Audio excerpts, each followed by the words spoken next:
Good evening बच्चों।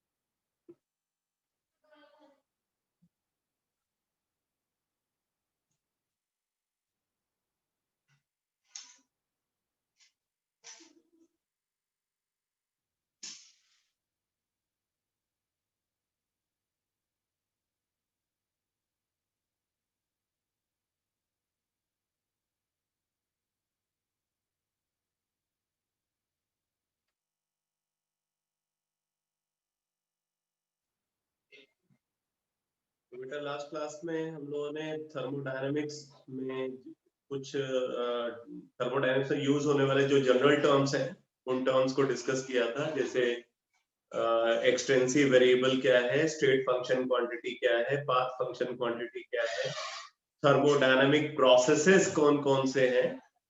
तो ये सारा डिटेल हमने कंप्लीट किया था। लास्ट डिस्कशन जो हमने कंप्लीट किया था वो था रिवर्सिबल और क्वासी स्टैटिक और स्यूडो स्टैटिक प्रोसेस।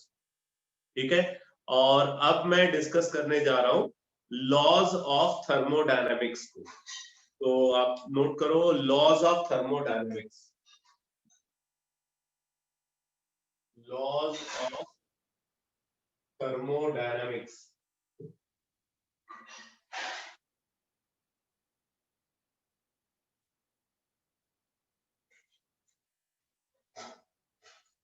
तो थर्मोडायनेमिक्स में हम जिन लॉज को कंसीडर करते हैं वो है number 1 zeroth law of thermodynamics, और इसको जीरोथ लॉ क्यों बोलते हैं उसके पीछे भी स्टोरी है। जीरोथ लॉ ऑफ थर्मोडायनेमिक्स,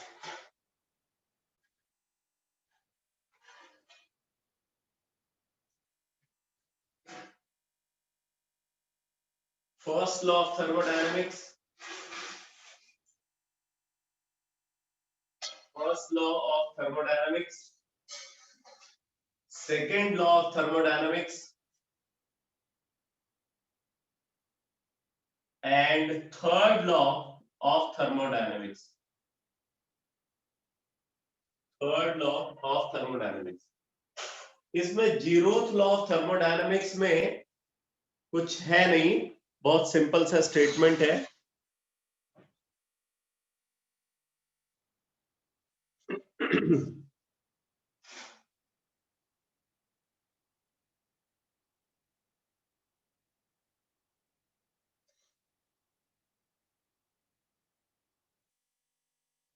क्या ऐसी प्रॉब्लम सबको हो रही है बेटा? ऑडियो में प्रॉब्लम है क्या?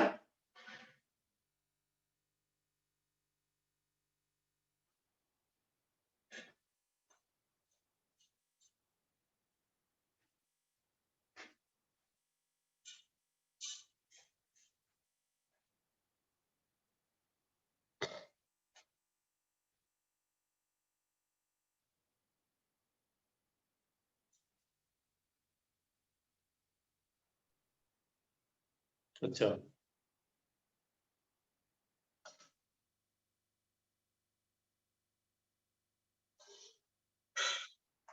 तो कुल मिलाकर के अगर देखें तो टोटल ये 4 लॉज है। Zeroth law of thermodynamics, first law of thermodynamics, second law of thermodynamics and third law of thermodynamics. ठीक है, इसमें जीरोथ लॉ ऑफ थर्मोडायनेमिक्स एक सिंपल सा स्टेटमेंट है, छोटा सा स्टेटमेंट, अभी डिस्कस कर देता हूं उसको। फर्स्ट लॉ ऑफ थर्मोडायनेमिक्स जो है ये फिजिक्स और केमिस्ट्री दोनों में डिस्कस होता है। ठीक है, सेकेंड लॉ ऑफ थर्मोडायनेमिक्स का डिस्कशन सिर्फ केमिस्ट्री में होगा, थर्ड लॉ ऑफ थर्मोडायनेमिक्स का डिस्कशन भी सिर्फ केमिस्ट्री में होगा।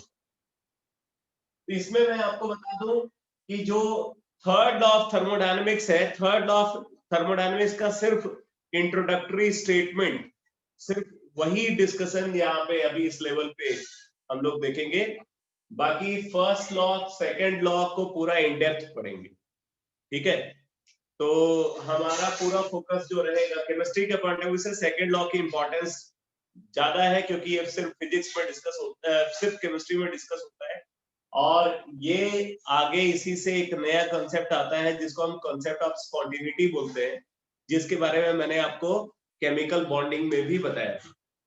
ठीक है, तो मैं वन बाय वन इनको डिस्कस कर रहा हूं। सबसे पहले जीरोथ लॉ ऑफ थर्मोडायनामिक्स को कंसीडर करते हैं। देखो, जीरोथ लॉ ऑफ थर्मोडायनामिक्स,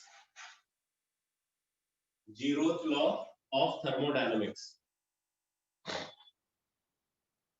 अब पहले मैं आपको बता दूं इसको जीरोथ लॉ ऑफ थर्मोडायनामिक्स क्यों बोलते हैं, क्यों इसको फर्स्ट लॉ नहीं बोलते। तो ऐसा इसलिए है क्योंकि सबसे पहले जिस लॉ को डिफाइन किया गया वो first law of thermodynamics. First law of thermodynamics सबसे पहले इंट्रोड्यूस हो गया और बाद में ये पता चला कि फर्स्ट लॉ ऑफ थर्मोडायनामिक्स को एक्सप्लेन करने के लिए हमें एक और लॉ की जरूरत पड़ती है जिसको हम जीरोथ लॉ ऑफ थर्मोडायनामिक्स बोलते हैं। क्योंकि first law of thermodynamics zeroth law of thermodynamics पे बेस्ड है और इसको बाद में डिफाइन किया गया, तो इसको सेकेंड लॉ बोला नहीं जा सकता था। और फर्स्ट लॉ क्योंकि ऑलरेडी इसको बोल दिया गया था, इस स्टेटमेंट को फर्स्ट लॉ ऑफ थर्मोडायनामिक्स बोल दिया गया था, इसलिए इसके लिए ठीक है। तो जीरोथ लॉ ऑफ थर्मोडायनामिक्स इसको इसलिए बोलते हैं क्योंकि ये फर्स्ट लॉ ऑफ थर्मोडायनामिक्स के बाद इसका स्टेटमेंट आया और ये देखा गया कि फर्स्ट लॉ इस पे डिपेंड करता है, इसलिए इसको नाम दिया गया जीरोथ लॉ ऑफ थर्मोडायनामिक्स। तो आप नोट करो, लिखो, this law is also called, this law is also called, this law is also called law of transitive, law of transitive thermal equilibrium. This law is also called law of transitive thermal equilibrium, law of transitive thermal equilibrium.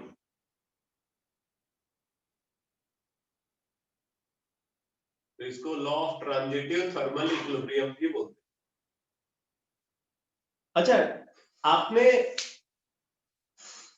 Relations पढ़े होंगे mathematics में, मैं non medical student से बात कर रहा हूं। Mathematics में आपने रिलेशन पढ़ा है ना, तो उसमें आपने ट्रांजिटिव रिलेशनशिप के बारे में भी पढ़ा होगा।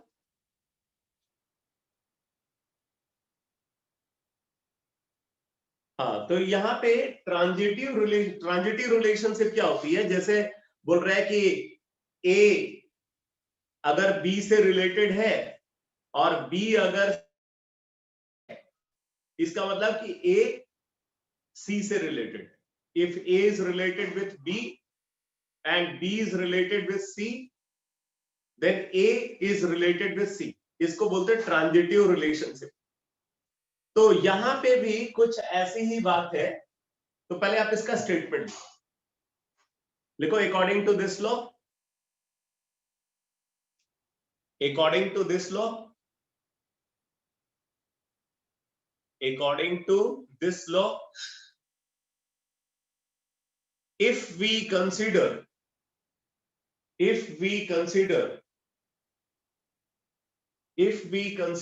three system, if we consider three system called A, B and C, called A, B and C simultaneously, if we consider three system called A, B and C simultaneously in such a manner that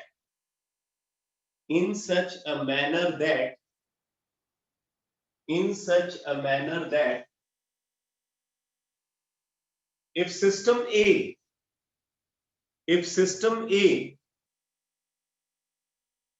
is in thermal equilibrium with system B, if system A is in thermal equilibrium with system B, and system A and system A and system A is also in thermal equilibrium with system C, and system A is also in thermal equilibrium with system C, then system B and C, then system B and C, then system B and C are also in thermal equilibrium with each other. Then system B and C are also in thermal equilibrium with each other.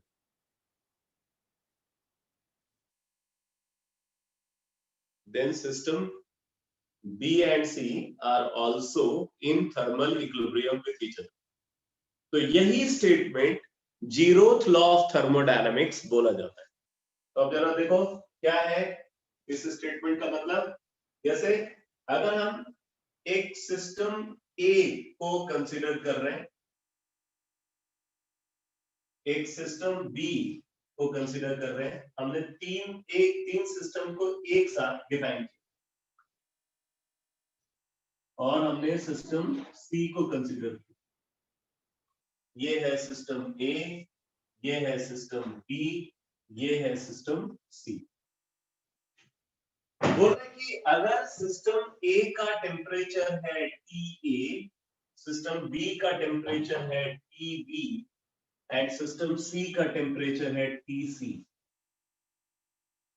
बोला जा रहा है कि system A and system B are in thermal equilibrium with each other.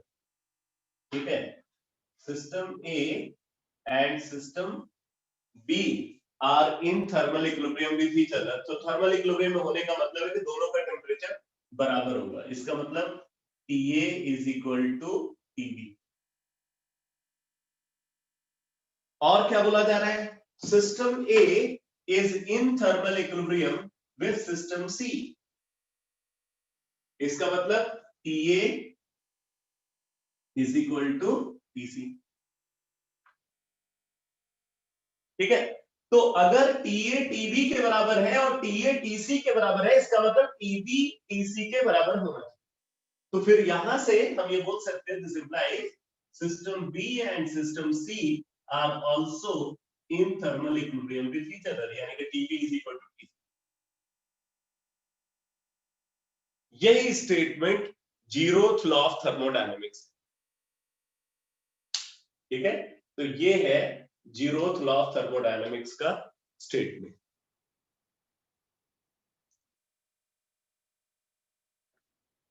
तो ये clear हो गया बेटा?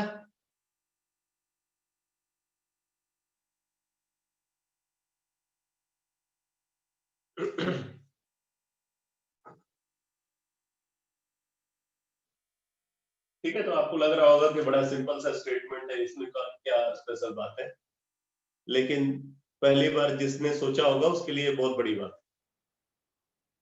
तो ये जीरोथ लॉ ऑफ थर्मोडायनामिक्स है। अब आ जाते हैं फर्स्ट लॉ ऑफ थर्मोडायनामिक्स। तो आप लिखो first law of thermodynamics.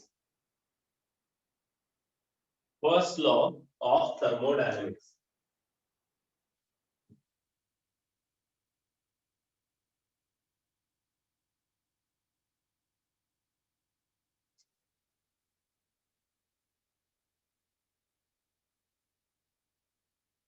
First law of thermodynamics को अगर कंसीडर करें तो इसको law of conservation of energy भी बोलते हैं।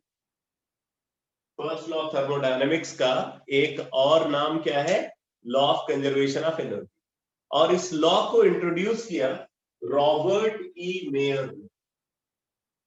This law was introduced by Robert E mayor. ठीक है, रॉबर्ट ई मेयर ने इस लॉ को इंट्रोड्यूस किया and it is also called law of conservation of energy. It is also called law of conservation of energy. अब देखो mayor ने एक स्टेटमेंट दिया जो फेमस है मेयर्स स्टेटमेंट के नाम से, बड़ा ही क्लासिक स्टेटमेंट है। तो मैं मेयर्स स्टेटमेंट से स्टार्ट कर रहा हूं। मेयर्स स्टेटमेंट,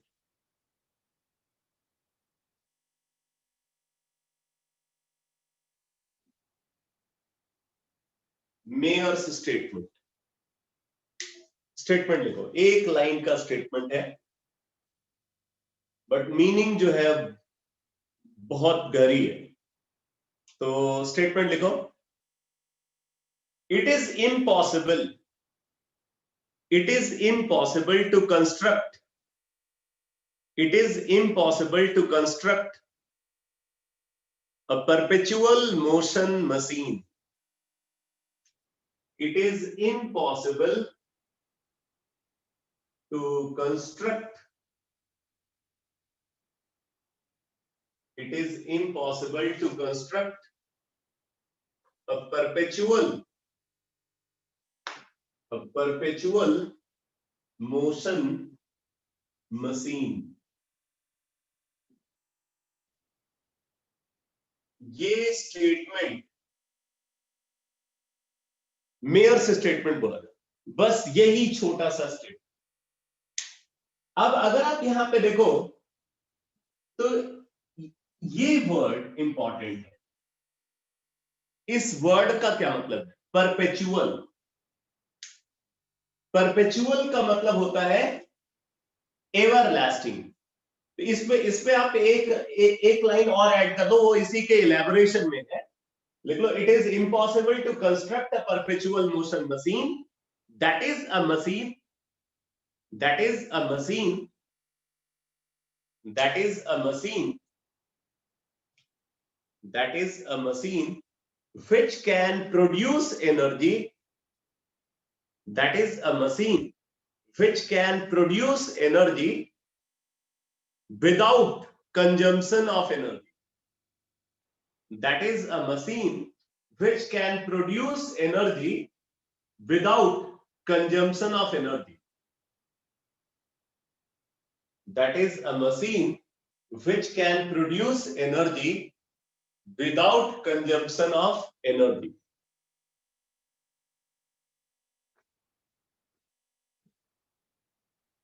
तो परपेचुअल का मतलब होता है एवरलास्टिंग। एवरलास्टिंग मतलब जो हमेशा एग्जिस्ट है, जो कभी खत्म ना हो।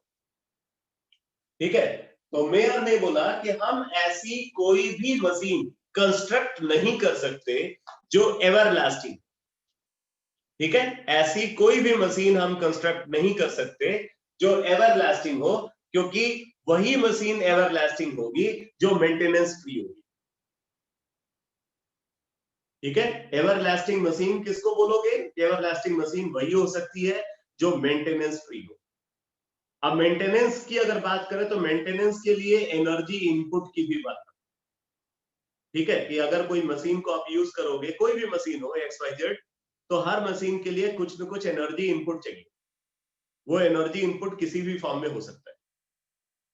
ठीक है, वो इलेक्ट्रिकल इनपुट हो सकता है, वो हीट इनपुट हो सकता है, मैकेनिकल इनपुट हो सकता है, किसी भी फॉर्म में उसको एनर्जी इनपुट चाहिए। और फिर उस एनर्जी इनपुट के बिहाफ पे वो क्या करती है मशीन? वो वर्क डन प्रोड्यूस करती है। ठीक है, तो बोल रहे हैं कि हम ऐसी कोई मशीन नहीं बना सकते जो परपेचुअल हो। मींस हम ऐसी मशीन कभी नहीं बना सकते जो बिना एनर्जी इनपुट के, बिना एनर्जी इनपुट के आपको वर्क डन आउटपुट के फॉर्म में दे। अगर ऐसा होता है बेटा, जरा इस स्टेटमेंट का मतलब समझना, बिना एनर्जी इनपुट के वो आपको वर्क डन आउटपुट के फॉर्म में मशीन दे रही है। अगर ऐसा कहीं पे ऑब्जर्व होता है, इसका मतलब कि उस मशीन के थ्रू एनर्जी को क्रिएट किया जा रहा है, एनर्जी को जनरेट किया जा रहा है। जबकि law of conservation of energy क्या बोलता है? Law of conservation of energy के करस्पॉन्डिंग हम क्या बोलते हैं? Energy can neither be created, energy can neither be created nor it can be destroyed, but it can transform from one form to another. Law of conservation of energy के according क्या है, हम energy को create नहीं कर सकते, हम energy को डिस्ट्रॉय नहीं कर सकते, ज्यादा से ज्यादा हम क्या कर सकते हैं, एनर्जी को एक फॉर्म से दूसरे फॉर्म में ट्रांसफॉर्म कर सकते। जैसे हमने एनर्जी सिस्टम को दी के फॉर्म में, और सिस्टम ने उसी एनर्जी को वर्क डन के फॉर्म में कन्वर्ट कर, उसके थ्रू सिस्टम ने मैकेनिकल वर्क प्रोड्यूस किया। ठीक है, हमने सिस्टम को हीट एनर्जी दी, सिस्टम ने उसी एनर्जी को इलेक्ट्रिकल वर्क डन में कन्वर्ट। ठीक है, हमने सिस्टम को इलेक्ट्रिकल एनर्जी दी, सिस्टम ने उसको मैकेनिकल वर्क डन में कन्वर्ट। तो एनर्जी का ट्रांसफॉर्मेशन हो सकता है एक फॉर्म से दूसरे फॉर्म, बट एनर्जी को क्रिएट नहीं किया जा सकता, एनर्जी को डिस्ट्रॉय नहीं किया जा सकता। अगर परपेचुअल मोशन मशीन एग्जिस्ट करती है, ठीक है, अगर परपेचुअल मोशन मशीन एग्जिस्ट करती है, इसका मतलब वहां पे एनर्जी क्रिएट करने की बात आएगी, जो कि इम्पॉसिबल। मतलब समझ में आया बेटा इस स्टेटमेंट का? मेयर्स स्टेटमेंट क्लियर हुआ?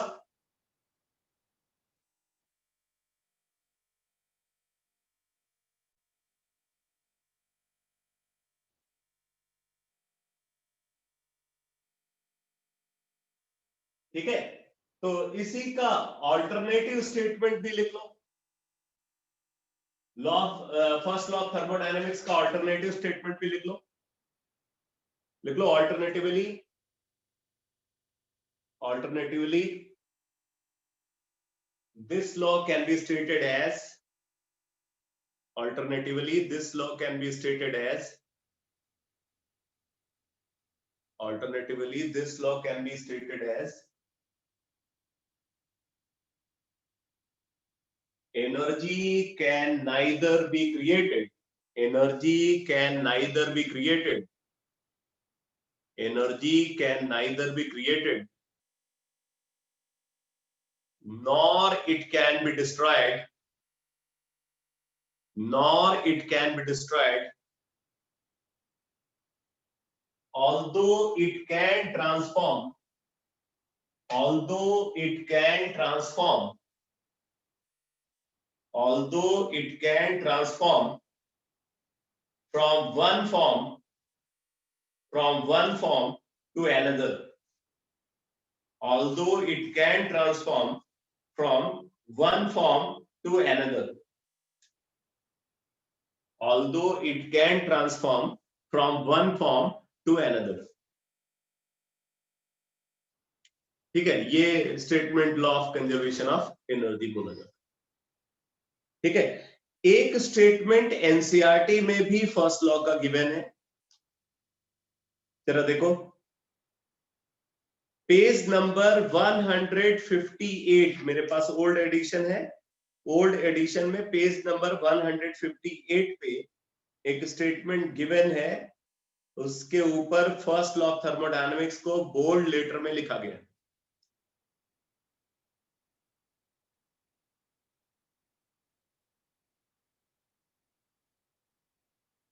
क्या कोई प्रॉब्लम है बेटा?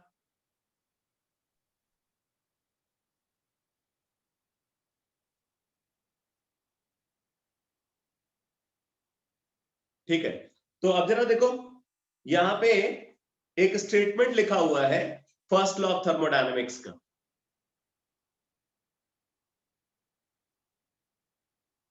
तो स्टेटमेंट में गिवन है the energy of an isolated system is constant.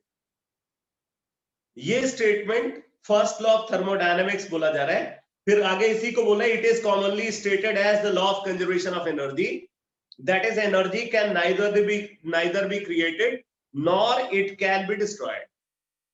ठीक है, यही जो अभी स्टेटमेंट मैंने लिखवाया है, इसी स्टेटमेंट को हम ऐसे भी बोल सकते हैं कि the energy of an isolated system is constant. या बोल सकते हो total energy of isolated system is constant. तो लिख लो, तीसरा स्टेटमेंट लिख लो फर्स्ट लॉ ऑफ थर्मोडायनेमिक्स का। थर्ड स्टेटमेंट लिखो, total energy of an isolated system, total energy of an isolated system is constant throughout. Total energy of an isolated system is constant throughout.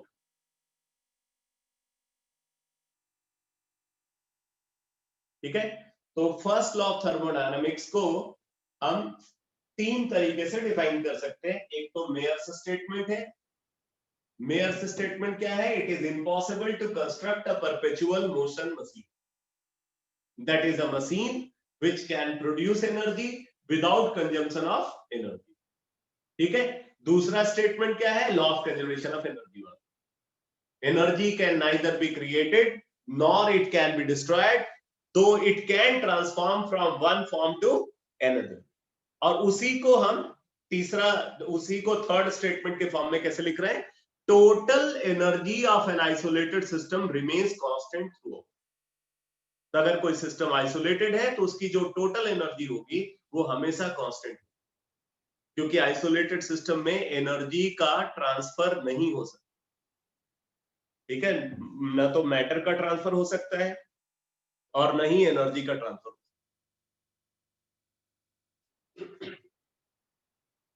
अब देखो, अगर हमें mathematically first law of thermodynamics को express करना है तो हम इसको इस तरीके से एक्सप्रेस कर, देख लो, mathematically this can be written as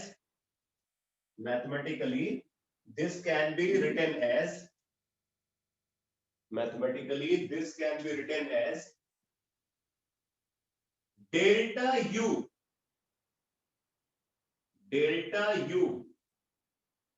या इसी को लिखते हैं डेल्टा ई, इसी को डेल्टा ई भी लिखते हैं। एनसीईआरटी में ये डेल्टा ई से रिप्रेजेंट किया गया, डेल्टा यू और डेल्टा ई। ये है change in internal energy. Delta U और delta E is equal to Q plus W.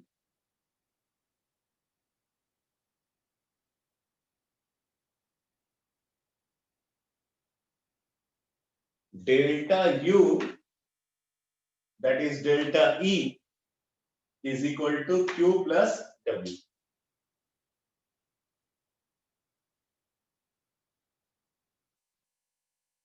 अच्छा, डेल्टा यू ही है एनसीईआरटी में, अच्छी बात है। डेल्टा ई भी लिखा होता है, ठीक है, डेल्टा ई भी लिखा होता है। अब देखो यहां पे where delta U is change in internal energy, change in internal energy of the system।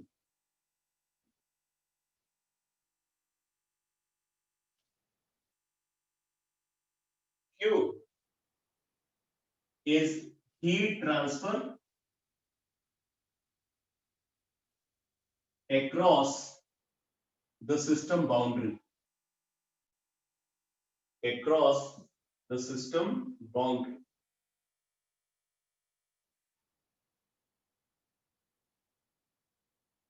And W is work done during the process।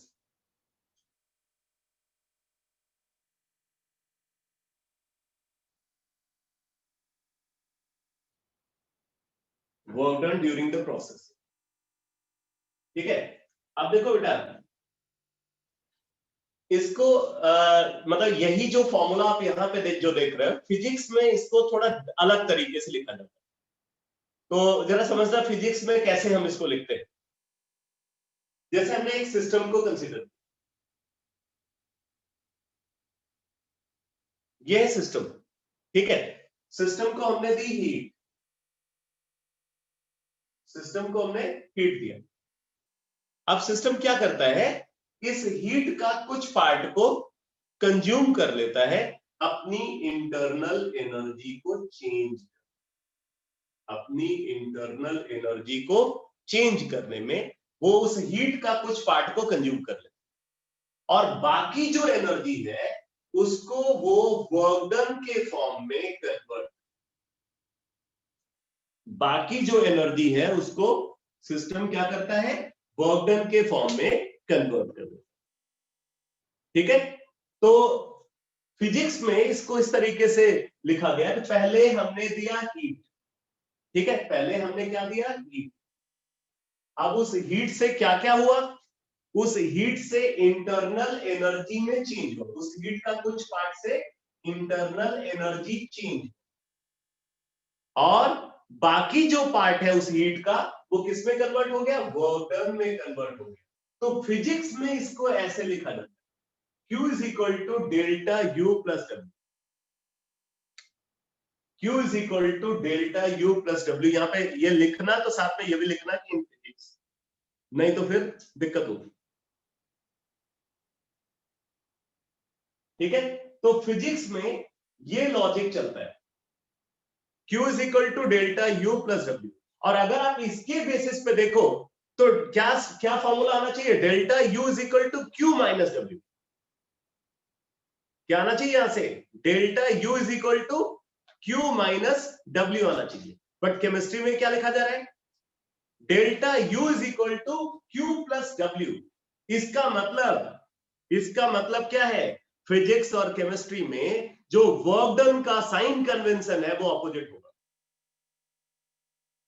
इसका क्या मतलब है, इसका मतलब यह है कि फिजिक्स में वर्क डन का जो साइन कन्वेंशन होगा और केमिस्ट्री में जो वर्क डन का साइन कन्वेंशन होगा वो अपोजिट होगा, और ऐसा होता है। बेसिक बात है, देखो केमिस्ट्री में जो फॉर्मूला लिखा गया है उसका लॉजिक क्या है, पहले मैं भाई केमिस्ट्री वाला हूं तो केमिस्ट्री वाली बात बता रहा हूं। देखो केमिस्ट्री में ये जो फॉर्मूला लिखा गया है, ये फॉर्मूला किस बेसिस पे लिखा गया, केमिस्ट्री में ये फॉर्मूला बेसिकली जो सिस्टम का एनर्जी बैलेंस है, सिस्टम का जो एनर्जी बैलेंस है, उस एनर्जी बैलेंस को फोकस करते हुए, उस पर फोकस करते हुए ये फॉर्मूला लिखा है। मतलब हमारे लिए इंपॉर्टेंट कौन है, हमारे लिए इंपॉर्टेंट है सिस्टम। हम केमिस्ट्री वाले सिस्टम को इंपॉर्टेंस देते हैं, हमारे लिए सिस्टम इंपॉर्टेंट। हम ये देखते हैं कि सिस्टम का एनर्जी बैलेंस बढ़ रहा है या कम हो रहा है, ठीक है। तो कोई भी एनर्जी, चाहे वो एनर्जी किसी भी फॉर्म में आए, अगर सिस्टम के अंदर एनर्जी आ रही है, ध्यान से सुनना, यही लॉजिक है केमिस्ट्री में जो फॉर्मूला हम लिख रहे हैं। अगर एनर्जी सिस्टम के अंदर आ रही है कैसे भी, चाहे वो हीट के फॉर्म में आ रही है या वर्क डन के फॉर्म में आ रही है, अगर एनर्जी सिस्टम के अंदर आ रही है तो मतलब सिस्टम का एनर्जी बैलेंस इंक्रीज कर रहा है, सिस्टम का एनर्जी बैलेंस इंक्रीज कर रहा है, और सिस्टम का एनर्जी बैलेंस इंक्रीज कर रहा है तो वो सिस्टम के लिए क्या है, पॉजिटिव। और अगर एनर्जी सिस्टम से बाहर जा रही है, चाहे वो एनर्जी हीट के फॉर्म में जा रही है या वो एनर्जी वर्क डन के फॉर्म में बाहर जा रही है, वो सिस्टम का एनर्जी बैलेंस को डिक्रीज करेगी। तो क्योंकि सिस्टम का एनर्जी बैलेंस को डिक्रीज कर रही है, मतलब सिस्टम के लिए वो क्या है, नेगेटिव, बिकॉज हमारा पूरा फोकस सिस्टम के एनर्जी बैलेंस पे, ठीक है। तो अब आप ये समझ लो, अगर एंडोथर्मिक प्रोसेस है, एंडोथर्मिक प्रोसेस है तो Q पॉजिटिव हो जाएगा, अगर एक्सोथर्मिक प्रोसेस है तो Q नेगेटिव हो जाएगा, ठीक। अगर हम सिस्टम के ऊपर वर्क कर रहे हैं, अगर हम सिस्टम के ऊपर वर्क कर रहे हैं, इसको बोलते हैं work done on the system. अगर हम सिस्टम के ऊपर वर्क कर रहे हैं मतलब हम सिस्टम को बाहर से एनर्जी दे रहे हैं, तो वो work done on the system क्या हो जाएगा, पॉजिटिव। और अगर सिस्टम वर्क प्रोड्यूस कर रहा है, work done by the system बोलते हैं उसको। अगर सिस्टम वर्क प्रोड्यूस कर रहा है जिसको work done by the system बोलते हैं, तो वो क्या है, नेगेटिव। फिजिक्स में क्या होता है, फिजिक्स में इसका उल्टा होता है। फिजिक्स में work done on the system को नेगेटिव और work done by the system को पॉजिटिव लेते हैं। क्योंकि फिजिक्स वाले ये समझते हैं कि भाई सिस्टम को तो हमने इसलिए बनाया कि वो हमारे लिए वर्क डन प्रोड्यूस करे। फिजिक्स वाले सिस्टम को अपना गुलाम समझते, बोलते हैं हमने इसको बनाया है तो इसलिए बनाया है कि ये हमारे लिए वर्क प्रोड्यूस करे। अब पता चला हम इसी को खिला रहे हैं, तो फिजिक्स वालों के लिए ये जो है ना, ये नुकसान वाली बात। तो वो बोलते हैं कि work done on the system negative है और work done by the system positive, क्योंकि जिसके लिए हमने उस सिस्टम को बनाया, जिसके लिए हमने उसको मशीन को बनाया, वो मशीन अपना वो पर्पज को फुलफिल करेगी। इसलिए फिजिक्स में work done by the system को क्या लेते हैं, नेगेटिव लेते हैं, नहीं पॉजिटिव लेते हैं, और केमिस्ट्री में उसको नेगेटिव लेते हैं। तो कुछ बात समझ में आई?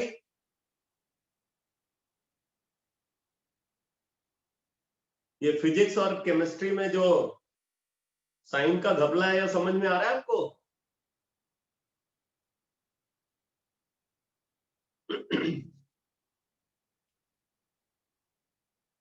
ठीक है। और इसमें आप ये भी समझ सकते हो, जो ये आपका हीट ट्रांसफर है और वर्क डन है, तो हीट ट्रांसफर और वर्क डन को आप इस तरीके से समझो कि जैसे अगर आपके अकाउंट में पैसा आ रहा है, आपका जो बैंक में आपका, मतलब समझ सकते हो, कुछ टाइम के बाद आपका भी होगा। तो अगर आपका बैंक में अकाउंट है और उसके अंदर पैसा आ रहा है, कैसे आ रहा है, कैश के फॉर्म में आ रहा है। अगर वो कैश के फॉर्म में आ रहा है तो उसको आप यहाँ पे हीट ट्रांसफर समझ लो। जैसे आपका बैंक बैलेंस है ना, वैसे यहाँ पे सिस्टम का एनर्जी बैलेंस है। इसका एनर्जी बैलेंस मतलब आपके लिए बैंक बैलेंस। ठीक, अब आपके अकाउंट में पैसा आ रहा है कैश के फॉर्म में, तो वैसे ही यहाँ पे इसके अंदर एनर्जी आ रही है हीट की। कैश यहाँ पे क्या है, हीट। और आपके अकाउंट में पैसा आ रहा है चेक के फॉर्म में, या ऑनलाइन ट्रांजैक्शन, मतलब जिसमें आपको अमाउंट दिख नहीं रहा है, मतलब वो जो नोटों का बंडल है ना, वो आपको दिख नहीं रहा।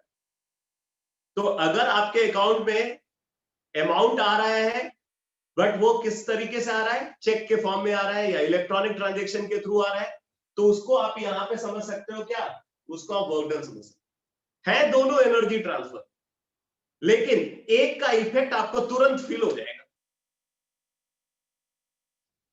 एक बंडल अगर आपको नोट का दिखेगा ना, तुरंत आपको समझ जाएगा हाँ ये हमारा है, मिल गया। और अगर उतना ही अमाउंट आपको चेक के फॉर्म में मिले, तो आपको भरोसा नहीं है कि वो अमाउंट आपके पास आया या नहीं आया, तब तक जब तक कि वो क्लियर ना हो जाए। समझ रहे हो? तो एक का इफेक्ट तुरंत दिखता है और दूसरे का इफेक्ट दिखने में टाइम लगता है। इसलिए आप इसको, हाँ वेरी गुड, ये काम की बात है ना, तुरंत समझ जाओगे। तो यहाँ पे जो हीट ट्रांसफर है, heat transfer is just like cash transfer, and work done is just like cheque transfer या इनडायरेक्ट ट्रांसफर। ठीक है, तो अब आप यहाँ पे साइन कन्वेंशन में नोट कर लेना। साइन कन्वेंशन में लिखो, देखो, if heat is absorbed, if heat is absorbed inside the system, if heat is absorbed inside the system, if heat is absorbed inside the system, then it is taken as positive, then it is taken as positive। तब Q जो है क्या हो जाएगा, positive. आगे लिखो, if heat is evolved if heat is evolved by the system, if heat is evolved by the system, then Q is taken as negative.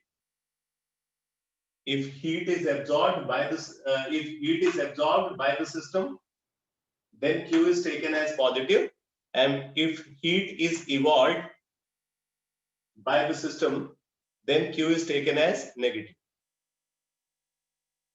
मतलब endothermic process है तो Q पॉजिटिव हो जाएगा,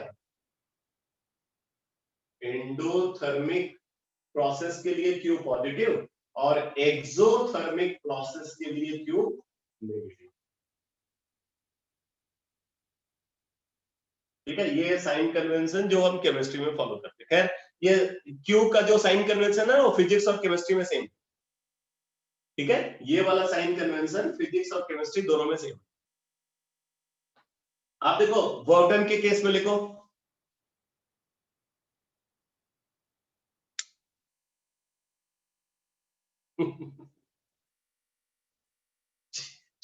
चेक वाला क्या मतलब?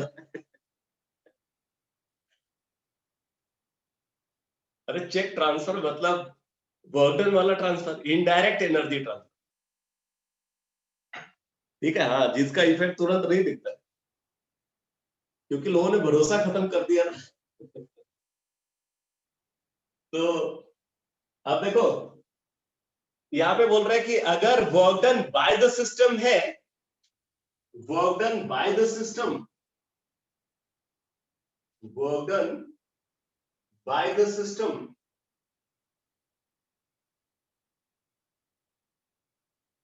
ठीक है, या इसी को बोलते हैं work done in the form of expansion, और लिख लो work done in the form of expansion, work done by the system और work done in the form of expansion,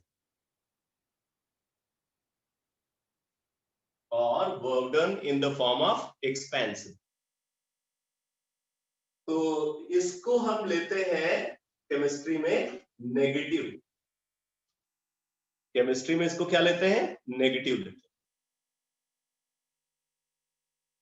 ठीक है, work done by the system और work done in the form of expansion को chemistry में लेते हैं negative, और physics में इसको क्या लेते हैं बेटा? फिजिक्स में इसको positive.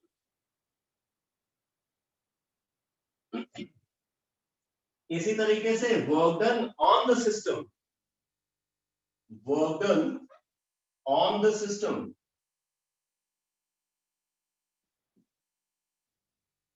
work done on the system, that is work done in the form of compression, that is work done in the form of compression, अगर सिस्टम को कंप्रेस कर रहे हैं, that is work done in the form of compression। तो यहां पे W को लेंगे हम पॉजिटिव, यहां पे हम W को पॉजिटिव लेंगे क्योंकि इस प्रोसेस में सिस्टम को इनडायरेक्टली एनर्जी मिलेगी। जब work done on the system होता है ना, तो सिस्टम को इनडायरेक्टली एनर्जी बाहर से मिलती है, सिस्टम के अंदर एनर्जी आती है, इसलिए हम इसको पॉजिटिव लेते हैं।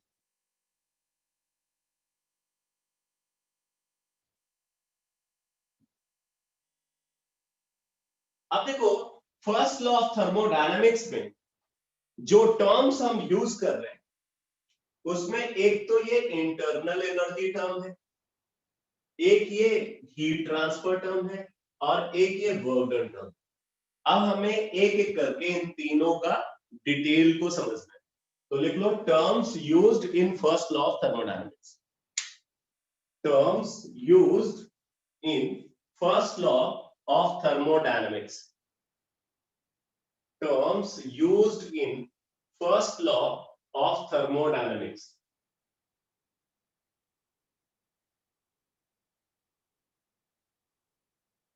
terms used in first law of thermodynamics।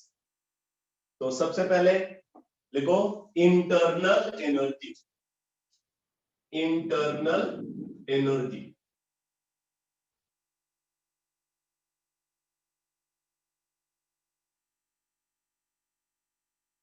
Internal energy. इसकी डिफिनीशन लिखो बेटा, इंटरनल एनर्जी की definition, total energy stored, total energy stored, total energy stored inside a system, inside a system, total energy stored inside a system at constant volume, at constant volume and constant temperature, at constant volume and constant temperature, total energy stored inside a system at constant volume and constant temperature, at constant volume and constant temperature is called internal energy, is called internal energy.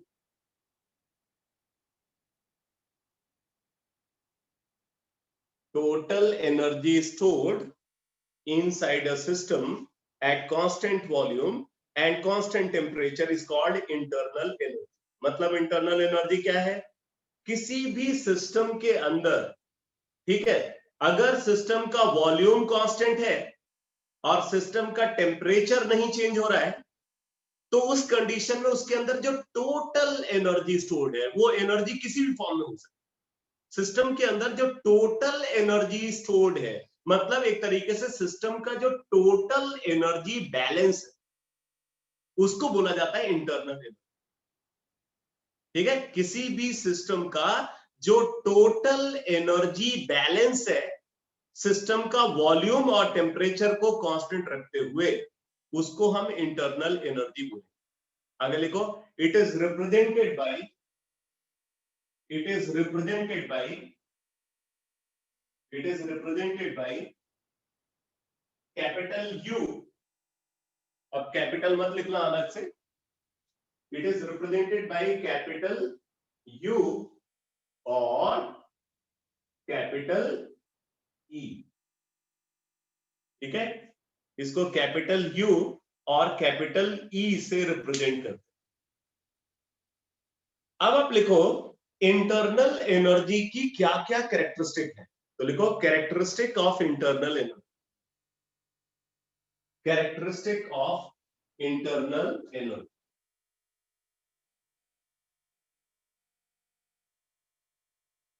Characteristic of internal energy, first point लिखो, first point लिखो, it is an extensive property, it is an extensive property, it is an extensive property as well as, it is an extensive property as well as a state function quantity. It is an extensive property as well as is a state function quantity. तो ये बात आप पहले भी देख चुके हो। Internal energy क्या है? इंटरनल एनर्जी एक्सटेंसिव प्रॉपर्टी है, मतलब एक्सटेंसिव वेरिएबल है, और ये state function quantity, extensive variable है और state function quantity. Next point लिखो बेटा,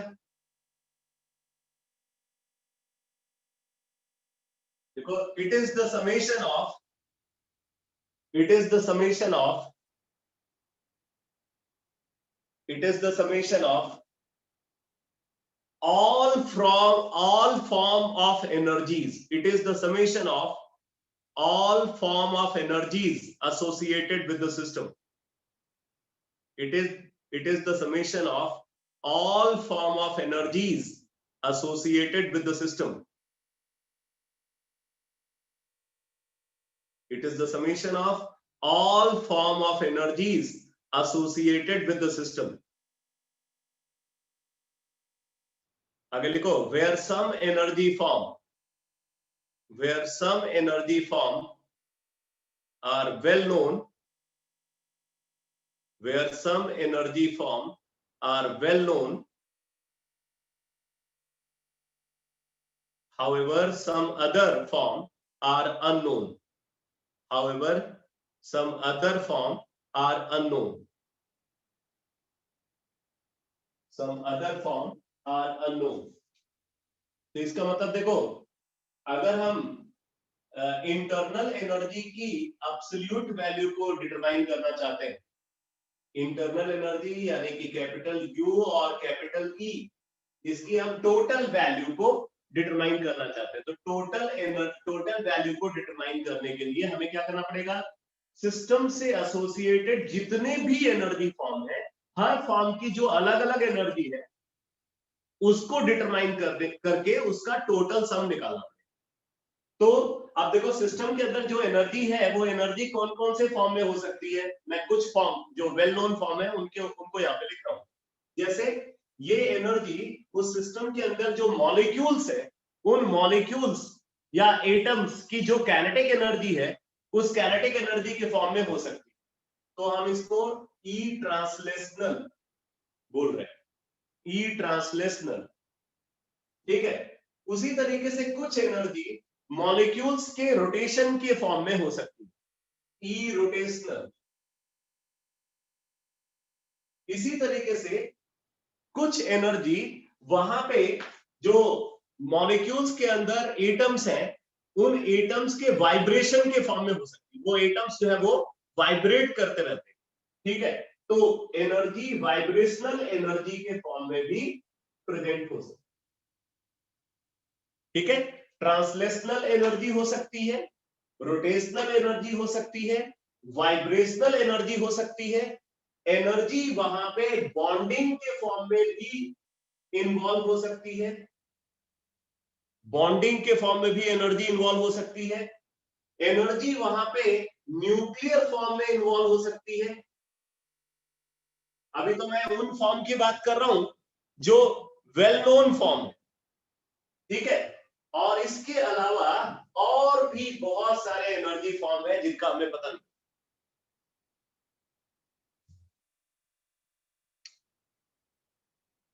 ठीक है। तो इन सारी एनर्जीज का जो टोटल सम है, वो टोटल सम है इंटरनल एनर्जी। इंटरनल एनर्जी क्या है, इंटरनल एनर्जी ये जो डिफरेंट एनर्जी फॉर्म वहां पे सिस्टम के अंदर ऑब्जर्व हो रहे हैं, उन फॉर्म में जो एनर्जी है, उन एनर्जीज का टोटल सम को, क्योंकि इसमें से कुछ अननोन फॉर्म है जिनका हमें पता नहीं है और शायद कभी पता नहीं होगा। तो इस वजह से हम ये बोल सकते हैं कि इंटरनल एनर्जी की एब्सोल्यूट वैल्यू को डिटरमाइन किया जा सकता। तो नेक्स्ट पॉइंट लिखो, नेक्स्ट पॉइंट लिखो, absolute value of internal energy, absolute value of internal energy can never be determined. Absolute value of internal energy can never be determined. Absolute value of internal energy can never be determined. However,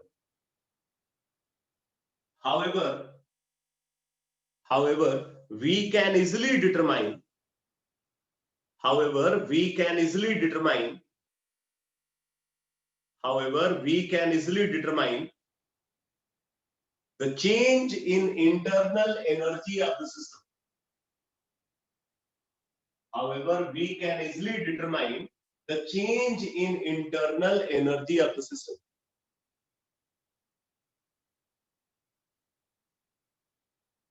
तो यहां पे ये बोला जा रहा है कि एक पर्टिकुलर स्टेट पे, एक पर्टिकुलर स्टेट का मतलब क्या है कि सारे स्टेट फंक्शन क्वांटिटीज को फिक्स रखते हुए एक स्टेट डिफाइन। तो एक पर्टिकुलर स्टेट पे इंटरनल एनर्जी वैल्यू क्या है, ये आप डिटरमाइन नहीं कर सकते। जैसे मान लो स्टेट 1 की बात करें, अब स्टेट 1 पे जो टोटल एनर्जी स्टोर्ड है, आप उसको नहीं निकाल पाओगे। क्यों? क्योंकि वो तभी निकाला जा सकता है जब वहां पे जितने एनर्जी फॉर्म है, हर एनर्जी फॉर्म में जो अलग अलग अमाउंट ऑफ एनर्जी है, उन एनर्जीज को आप डिटरमाइन करके उसका टोटल सम निकालो। और मैंने अभी आपको बोला कि कई सारे ऐसे एनर्जी फॉर्म है जिनका हमें पता ही नहीं। तो जब वो एनर्जी फॉर्म ही नहीं पता तो उस फॉर्म में क्या कितनी एनर्जी है उसका भी नहीं पता। इसलिए बोलते हैं कि इंटरनल एनर्जी की एब्सोल्यूट वैल्यू को हम डिटरमाइन नहीं कर सकते, लेकिन दो स्टेट के बीच में कितना इंटरनल एनर्जी चेंज हुआ इसको बहुत आसानी से डिटरमाइन किया जा सकता है। कैसे डिटरमाइन किया जा सकता है? फर्स्ट लॉ को यूज करके। ठीक है, delta U is equal to Q plus W. Internal energy change को हम इजिली डिटरमाइन कर सकते हैं, लेकिन एक पर्टिकुलर स्टेट पे इंटरनल एनर्जी वैल्यू क्या है ये हम कभी डिटरमाइन नहीं कर सकते। ये पॉइंट क्लियर हुआ बेटा?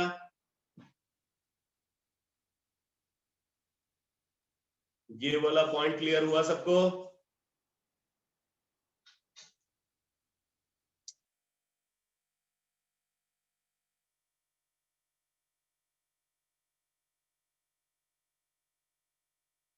ठीक है, तो इंटरनल एनर्जी की एब्सोल्यूट वैल्यू को डिटरमाइन नहीं किया जा सकता, बट इंटरनल एनर्जी का चेंज को डिटरमाइन किया जा सकता है। अब यहीं पे मैं आपको एक बात और बता दूं, फिजिक्स में इंटरनल एनर्जी की एब्सोल्यूट वैल्यू डिफाइंड होती है, और वो एब्सोल्यूट वैल्यू जो इंटरनल एनर्जी की है उसको वो डिफाइन करते हैं डिग्रीज ऑफ फ्रीडम के टर्म्स।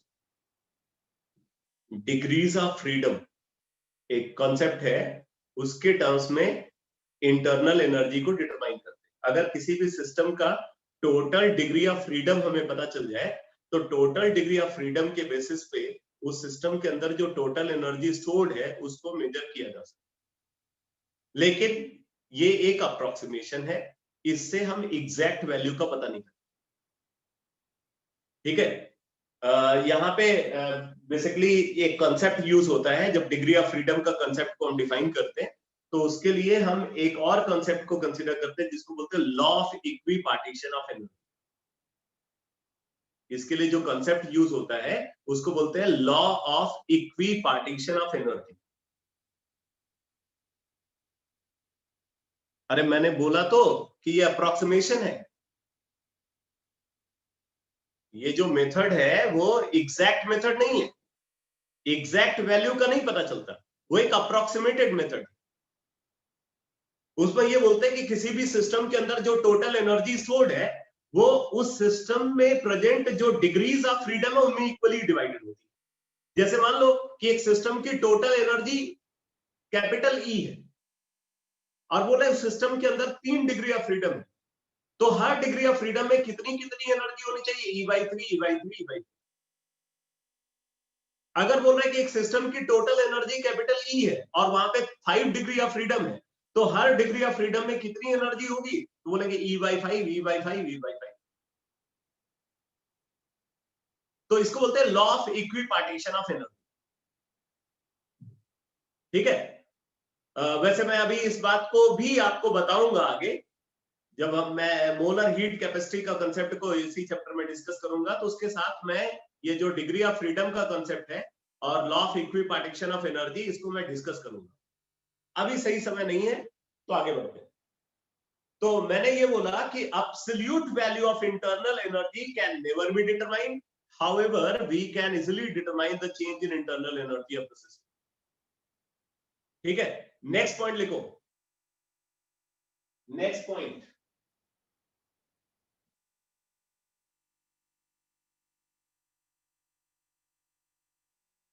नेक्स्ट पॉइंट लिखो।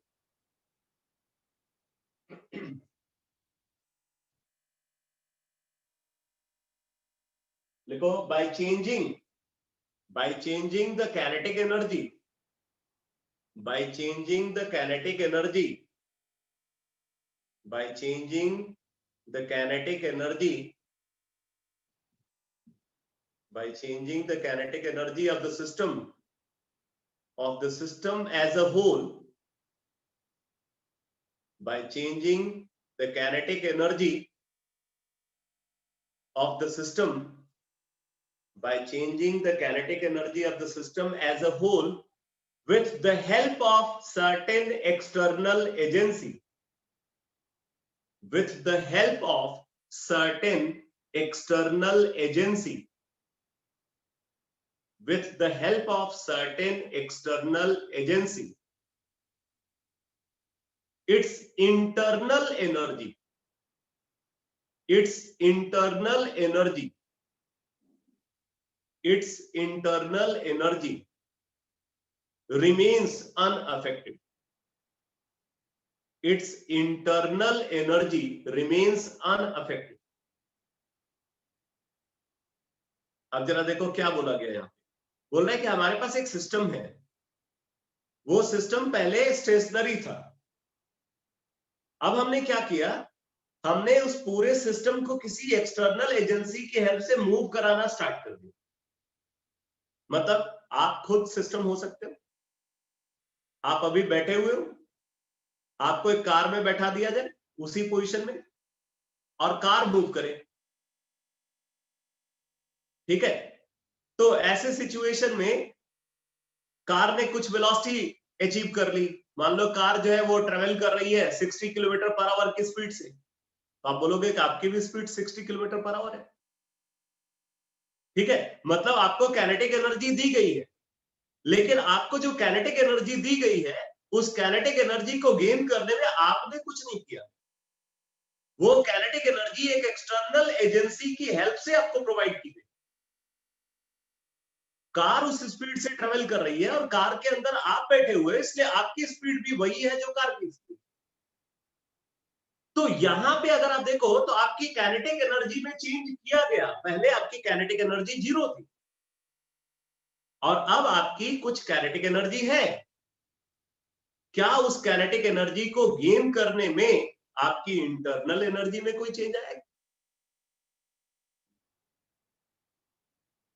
शायद वो चेंज आता, कब आता?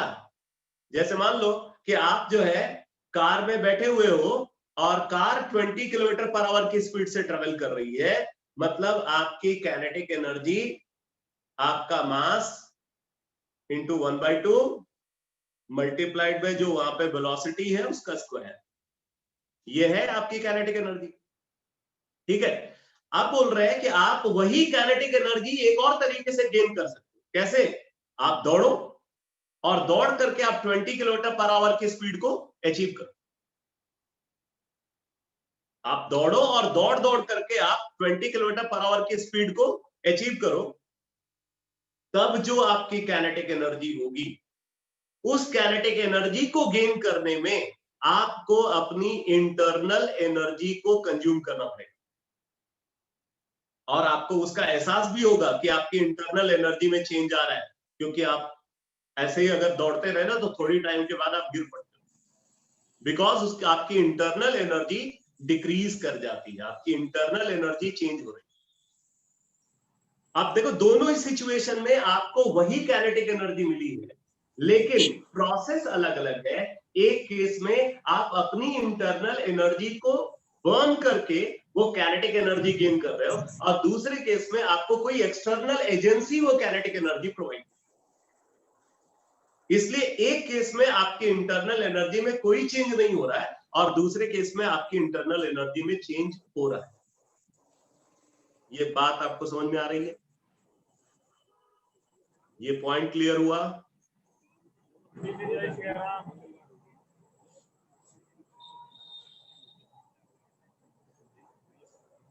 ठीक है। तो अगर पूरे सिस्टम को किसी एक्सटर्नल एजेंसी की हेल्प से काइनेटिक एनर्जी प्रोवाइड की जाती है तो सिस्टम की इंटरनल एनर्जी में कोई चेंज नहीं। इसी तरीके से एक और पॉइंट लिख लो, लिखो if potential energy of the system, if potential energy of the system as a whole, if potential energy of the system as a whole is altered matlab changed, is altered with the help of certain external agency, with the help of certain external agency, with the help of certain external agency, then internal energy of the system, then internal energy of the system, then internal energy of the system remains unaffected. Then internal energy of the system remains unaffected.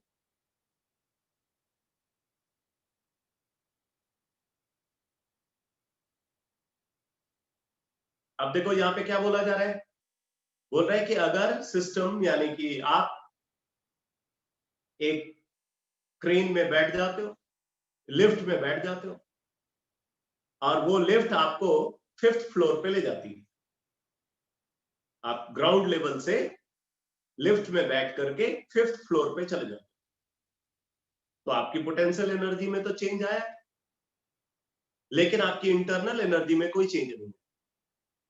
मतलब आप जितने तरोताजा ground level पे थे, आपका वही energy level 5th floor पे भी मेंटेन।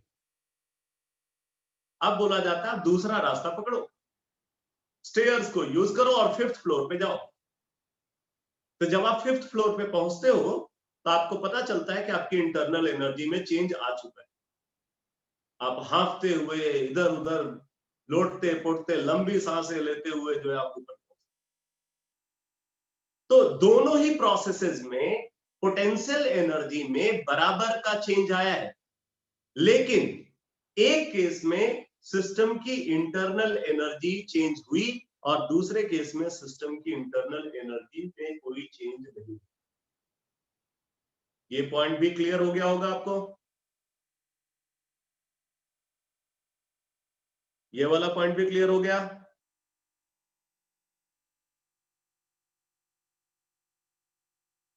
Very good.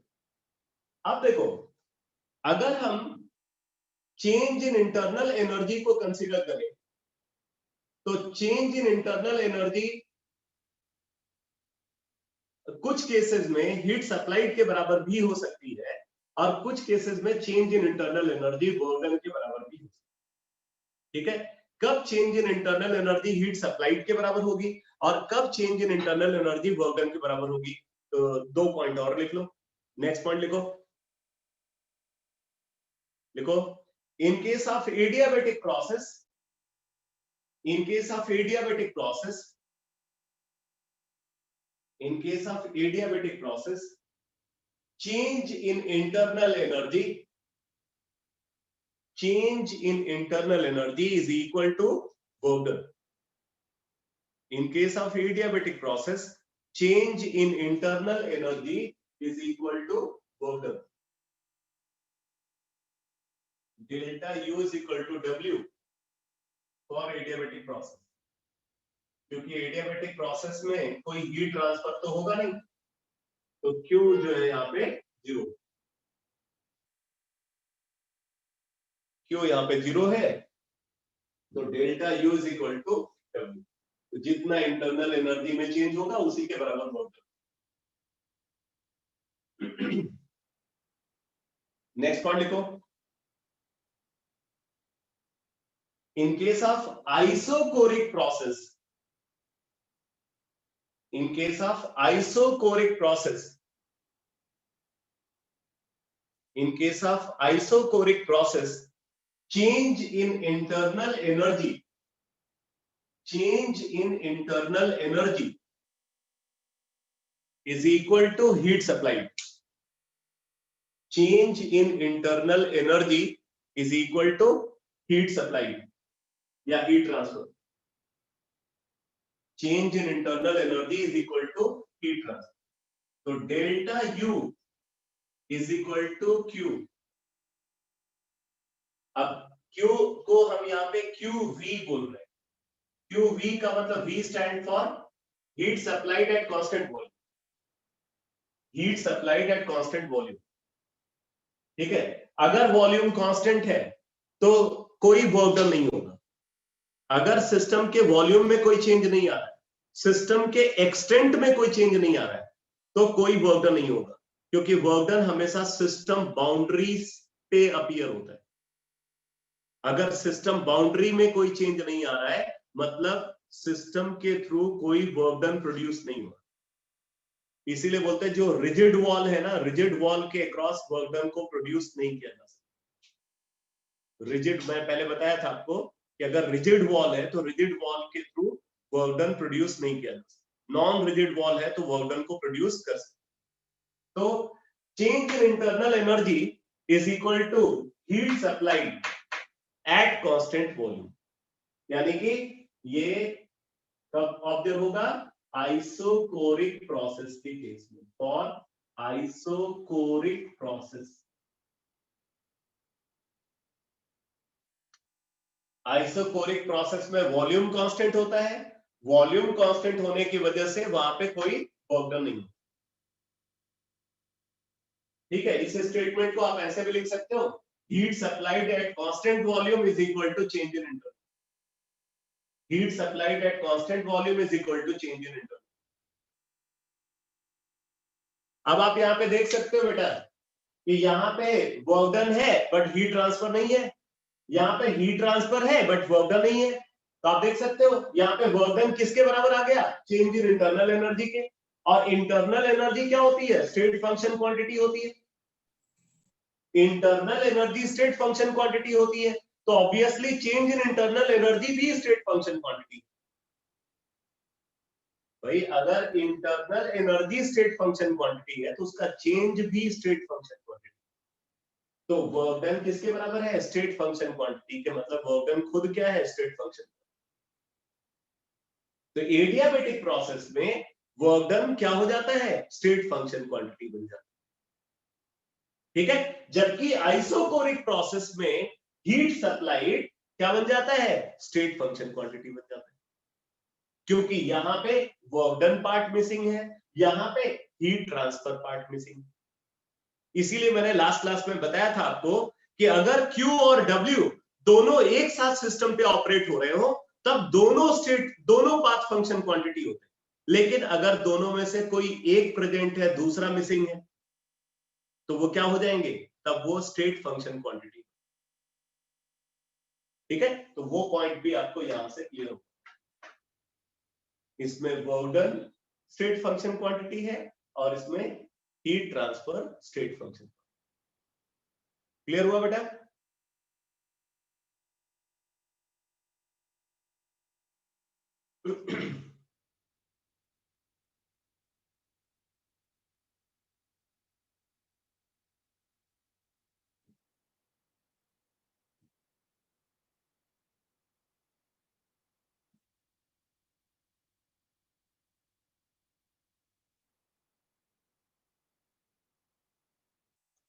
देखो एक और point, during isothermal process, during isothermal process for ideal gases, during isothermal process for ideal gases there is no change, there is no change during isothermal process for ideal gases there is no change in internal energy, there is no change in internal energy of the system, there is no change in internal energy of the system। ध्यान देना ये सिर्फ ideal gas के लिए ही true है। अगर आप real gas को कंसीडर करोगे तो रियल गैस में इंटरनल एनर्जी में चेंज होता है आइसोथर्मल प्रोसेस के मीन टाइम। तो delta U is equal to zero, delta U is equal to zero in case of isothermal process for ideal gases, for ideal gases। अब मैं आपको इसकी वजह बताता हूं ऐसा क्यों होता है। अगर आप आइडियल गैस को कंसीडर कर रहे हो तो आइडियल गैस के केस में क्या होता है? बोल रहे हैं आइडियल गैस के केस में कोई इंटरमॉलिक्यूलर इंटरैक्शन नहीं होता। काइनेटिक थ्योरी ऑफ गैसेस का जो एजम्पशन है, अगर आप उस एजम्पशन को कंसीडर करो तो there is no intermolecular interaction between ideal gaseous molecules. चाहे मॉलिक्यूल कितने भी दूर हो या मॉलिक्यूल कितने भी पास हो या मॉलिक्यूल किसी भी सेपरेशन पे प्रेजेंट हो, बोल रहे हैं मॉलिक्यूल्स के बीच में कोई इंटरैक्शन नहीं होता अगर वो आइडियल गैस है।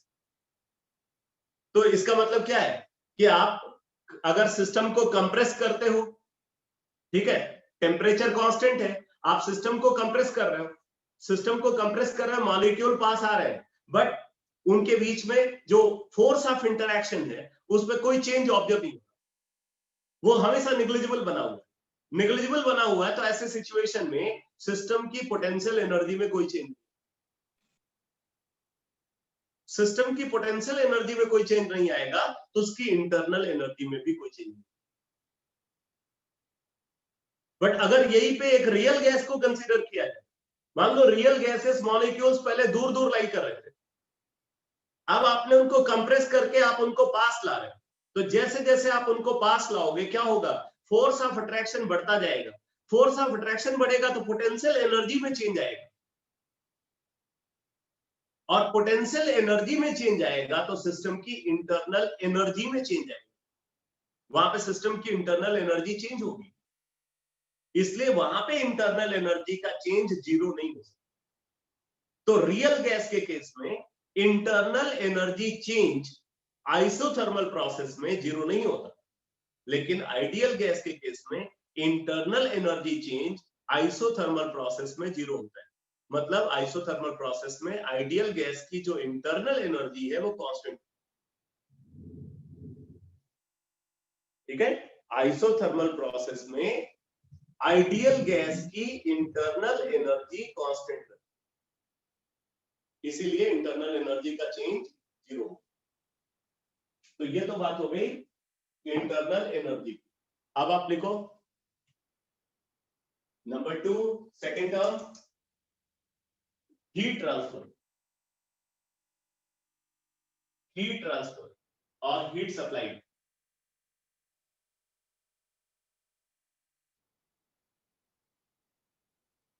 हीट ट्रांसफर और हीट सप्लाई।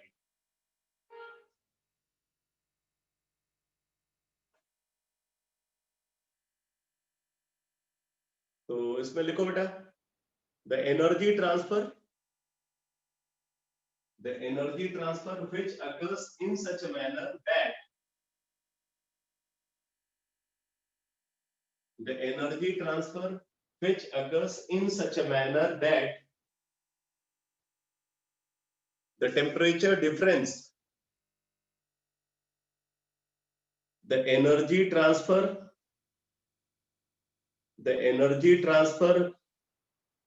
नेक्स्ट टर्म है हीट ट्रांसफर और हीट सप्लाई। मैं हीट ट्रांसफर को डिफाइन करूं, लिखो the energy transfer which occurs, the energy transfer which occurs in such a manner that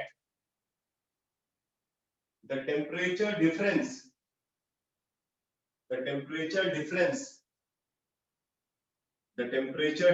is directly responsible for it. The energy transfer which occurs in such a manner that the temperature difference is directly responsible for it.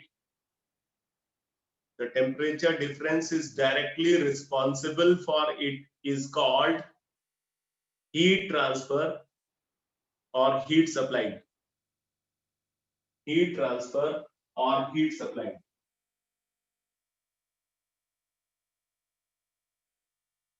आगे लिखो बेटा, it is represented by Q. इसको Q से represent करो, इसको Q से represent करते। आगे लिखो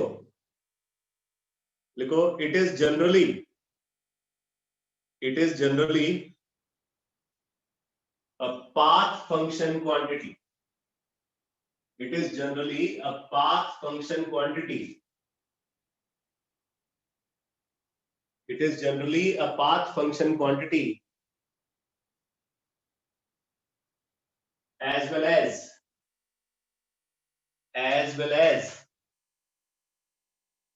is an extensive property,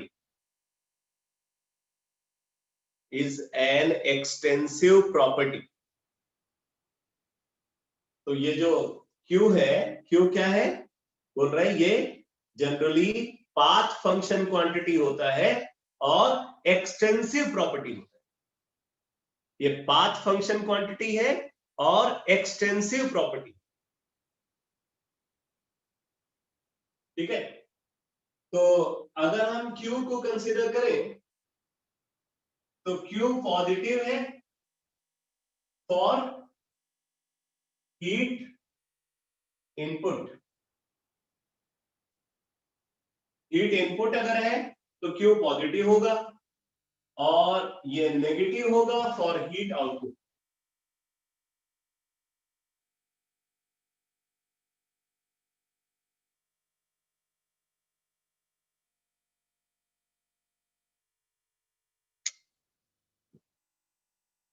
ठीक है, हीट इनपुट के लिए Q पॉजिटिव है और हीट आउटपुट के लिए Q negative.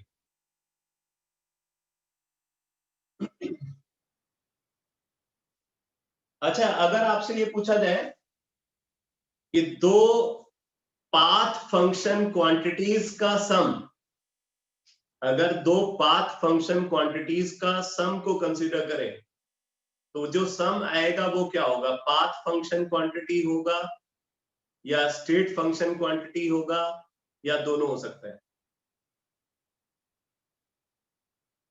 Path function quantities का सम क्या पाथ फंक्शन क्वांटिटी ही होगा या वो स्टेट फंक्शन क्वांटिटी होना चाहिए या वो दोनों हो सकता है।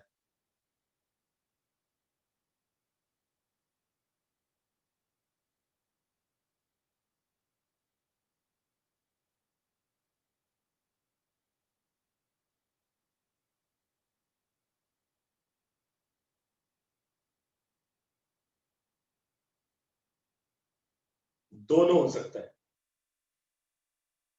ठीक है।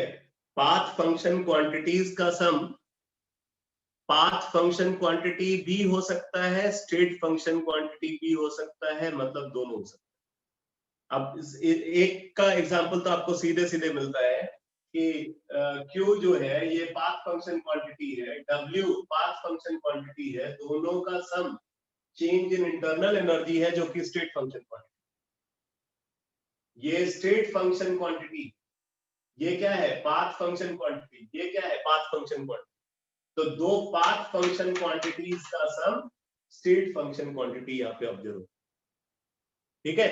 तो पाथ फंक्शन क्वांटिटीज का सम स्टेट फंक्शन क्वांटिटी भी हो सकता है और वो पाथ फंक्शन क्वांटिटी भी,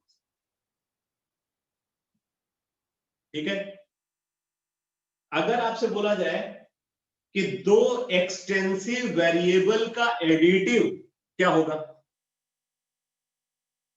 दो एक्सटेंसिव वेरिएबल का एडिटिव क्या होगा,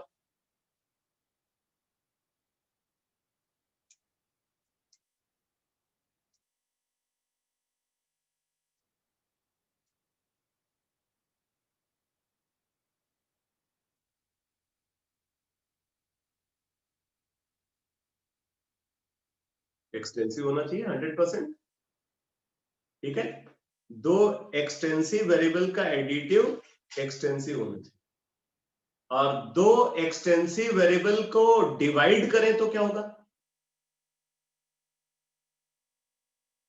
इंटेंसिव। ये तो बताया ही था आपको, ठीक है।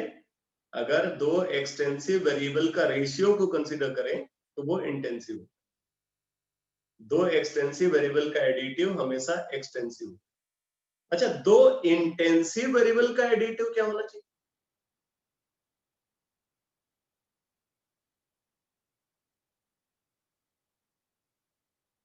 सर्टेन है, ठीक है। दो इंटेंसिव वेरिएबल का एडिटिव इंटेंसिव ही होगा।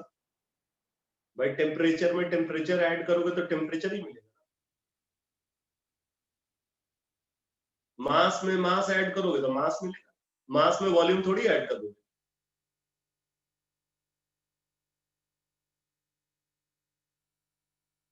ठीक है, प्रेशर में प्रेशर ऐड करोगे, टेम्परेचर में टेम्परेचर ऐड करोगे, तो प्रेशर में प्रेशर ऐड करोगे, जो रिजल्टिंग वैल्यू आएगी वो भी प्रेशर ही होगी।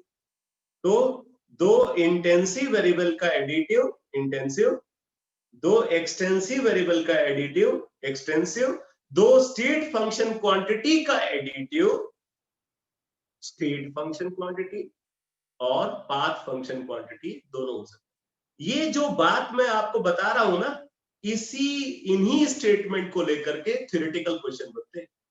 और थर्मोडायनेमिक्स में आप लोगों से पूछोगे, न्यूमेरिकल से ज्यादा डर लोगों को थ्योरेटिकल क्वेश्चन में लगता है। थर्मोडायनेमिक्स में आप स्टूडेंट का, अगर आप स्टूडेंट से उसका व्यू पूछोगे कि उसको कहां ज्यादा डर लगता है, तो वो बोलेगा न्यूमेरिकल्स में नहीं, थ्योरेटिकल क्वेश्चन में ज्यादा डर लगता है। क्यों? क्योंकि यही छोटी छोटी बातें क्लियर नहीं। ठीक है, तो फर्स्ट लॉ ऑफ थर्मोडायनेमिक्स में मैंने आपको जो यूज होने वाले टर्म्स हैं उसमें दो टर्म के बारे में बताया, एक इंटरनल एनर्जी और दूसरा हीट ट्रांसफर। ठीक है, अब इसके बाद फिर तीसरा टर्म आता है वर्क डन। तो वर्क डन का काफी सारा डिटेल है, कई सारी इंफॉर्मेशन है, तो वर्क डन को नेक्स्ट क्लास में डिस्कस। हाँ, इस वीक में बेटा कोई टेस्ट नहीं होगा। ठीक है, इस वीक में कोई टेस्ट नहीं होगा, फ्राइडे को भी मैं क्लास रखूंगा। ओके बेटा।